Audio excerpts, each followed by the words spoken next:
Olá, cientistas, sejam bem-vindos ao Laboratório na Real, nosso canal de assuntos laboratoriais. Eu sou o Bruno Tebaldi e hoje nós vamos falar de um assunto complementar ao vídeo anterior. Nós falamos sobre habilidade analítica no vídeo anterior e hoje nós vamos falar sobre pensamento crítico, que apesar de parecer ser a mesma coisa, eles são um pouquinho diferentes e também são complementares. Existem algumas sutilezas entre um e outro, mas que tornam eles muito importantes quando utilizados em conjunto, principalmente. Tudo bem? Antes da gente começar o vídeo, gostaria só de lembrar de vocês darem o like no vídeo e já se inscreve no canal logo também, aproveita, né, para vocês receberem as notificações dos próximos vídeos, ativa ali o sininho, coloca o jaleco e vamos entrar para o laboratório para aprender um pouquinho mais.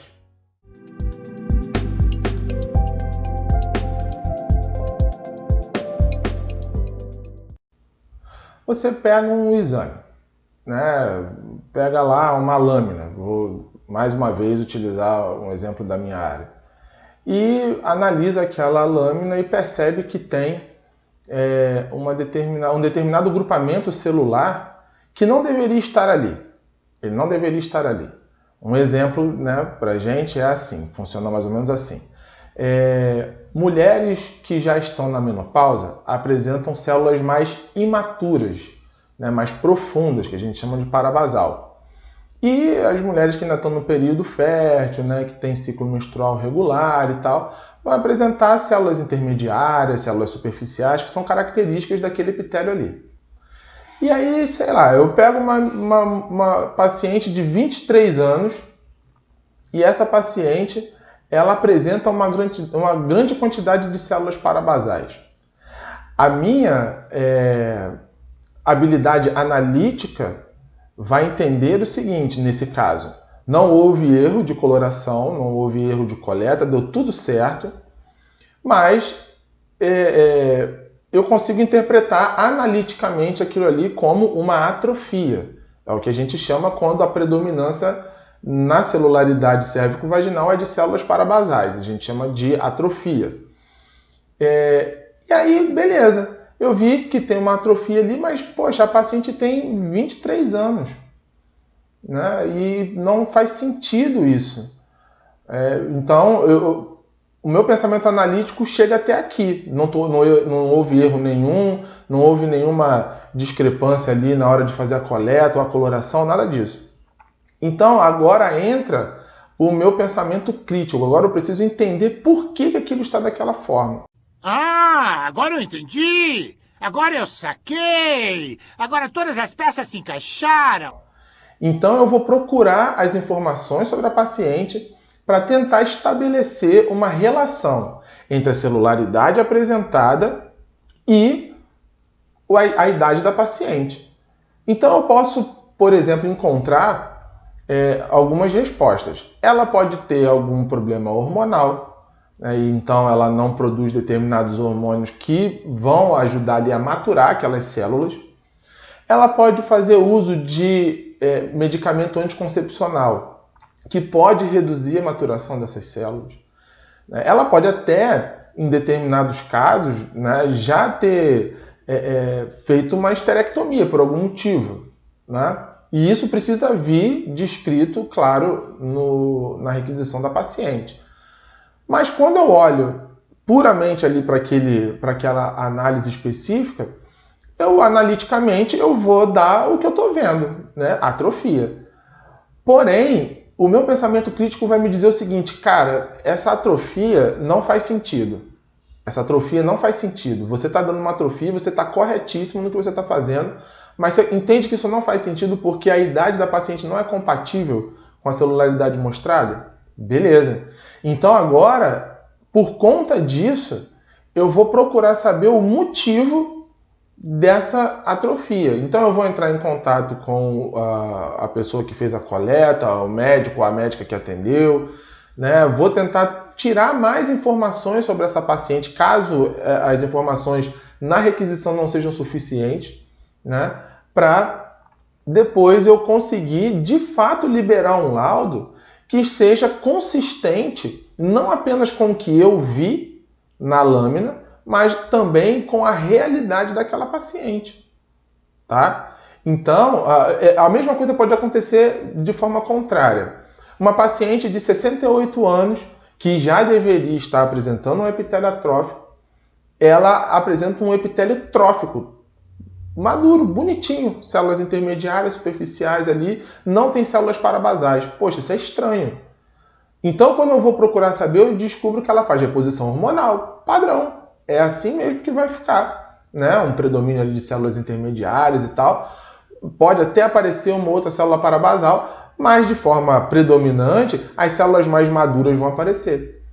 Então eu preciso saber desse histórico para eu liberar um laudo que seja consistente, como eu falei, não apenas com o que eu estou analisando, mas com a realidade dessa paciente. Então tudo isso vocês vão, dentro da área de vocês, né? Inclusive seria uma coisa legal de vocês colocarem aqui nos comentários, né? O que vocês qual foi um caso assim interessante que vocês passaram que fez com que vocês parassem para analisar de forma crítica, né? Esse pensamento mais crítico, para vocês entenderem que aquilo ali, além de estar certo, né? Tinha algo por trás que dava a entender que aquele resultado estava de fato correto ali, né?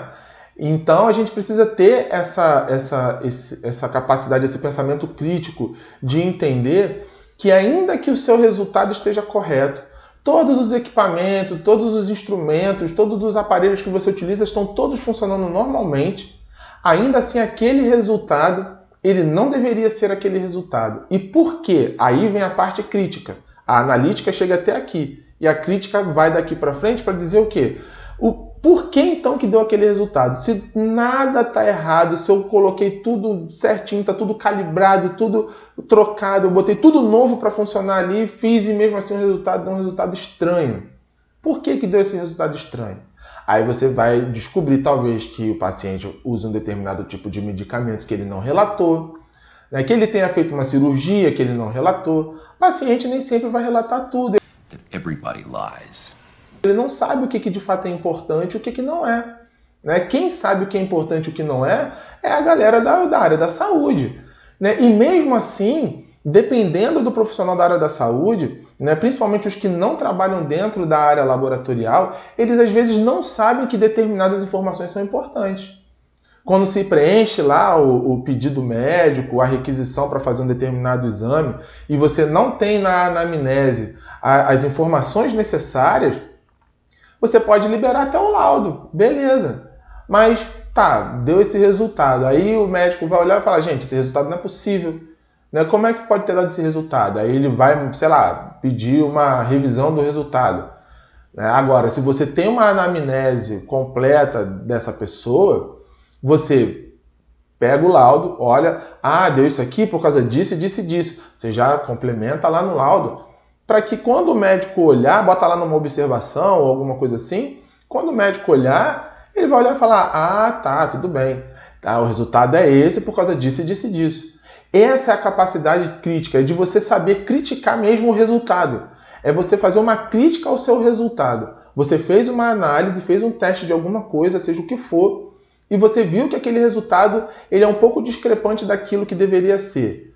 Tudo bem, ele é discrepante. Analiticamente a gente percebe isso. Agora, de forma crítica, isso faz sentido ou não faz?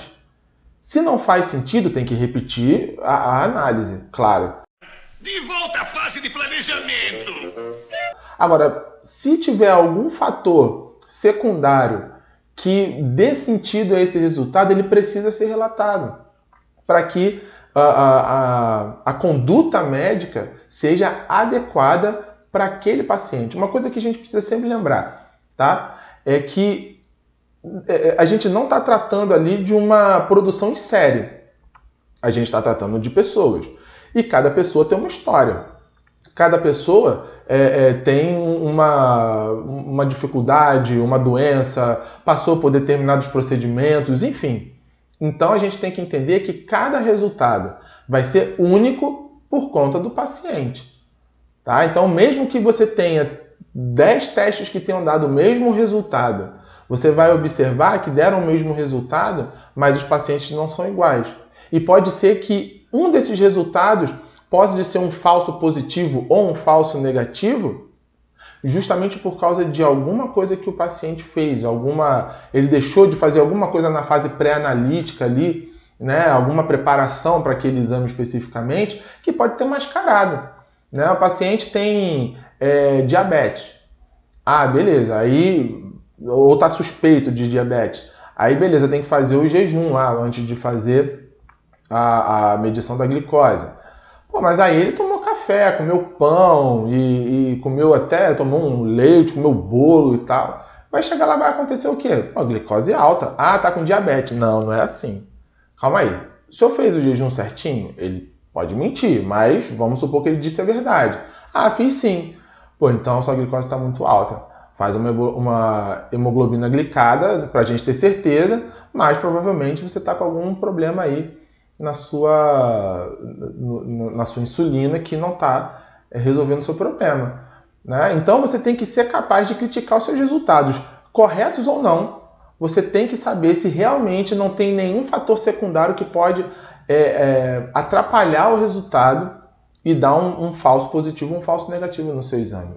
Isso é o ser crítico. É você nunca aceitar o resultado pelo resultado. É você aceitar o resultado considerando todas as informações pertinentes a respeito daquela pessoa que você está analisando naquele momento ali. Eu sei que a gente faz isso, às vezes parece estar fazendo uma produção em série, bota tudo numa máquina, a máquina faz tudo. Mas os laudos que saem depois, você pode analisar. Você pode perceber se aquele resultado é um resultado de fato fidedigno ou não, em relação ao que você tem de informação ao paciente. E talvez você precise pedir outras informações para compor aquele resultado, para saber se de fato aquele resultado é o que deveria ser. Tudo bem? Pessoal, eu vou ficando por aqui, para o vídeo não ficar grande demais, esse até me estendi um pouquinho mais. Pessoal, não esquece de deixar o like no vídeo e se inscrever no canal, ativar o sininho para vocês receberem as notificações e deixa aqui nos comentários alguma situação que você possa ter passado que pode enriquecer o nosso debate aqui, tudo bem? Até a próxima!